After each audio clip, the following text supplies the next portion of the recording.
Lodhra district police officer Syed Qarar Hussain की हदायत पर थाना गीलेवाल पुलिस और एहसास इदारों का चक नंबर 11 एमपीआर में सर्च ऑपरेशन। मजीद देखते हैं डॉक्टर काजम अब्बास बलोच की इस रिपोर्ट में। District police officer Lodhran Syed Qarar Hussain की हदायत पर नेक्स्ट एक्शन प्लान के तहत थाना गीलेवाल के सब इंस्पेक्टर लियाकत अली ने पुलिस की बारी नफरी एलिट फोर्स हिस्सादारों के जवानों के हमरा थाना गीलेवाल के इलाके चक नंबर 11 एमपीआर में सर्च ऑपरेशन किया।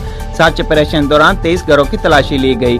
तलाशी के दौरान प्यार नामी शख्स से 12 बोर बंदूक बरामद हुई। पुलिस ने मुलजिम के खिलाफ मुकदमा दर्ज करके मजीद कार्रवाई का आगाज कर दिया है। सर्च ऑपरेशन के दौरान 23 मशकूक अफराद की शनाख्ती कार्ड के जरिए से बायोमेट्रिक तस्दीक की गई और इनकी गाड़ियों के रजिस्ट्रेशन की तस्दीक भी की गई। District police officer Syed Qarar Hussain ने मीडिया से गुफ्तगू करते हुए कहा कि अवाम और नास की जान और माल का तहफ़्फ़ुज़ हमारी जिम्मेदारी है। जराइम पेशा अनासर की सरकोबी के लिए जिला भर में सर्च ऑपरेशन जारी रहेगा।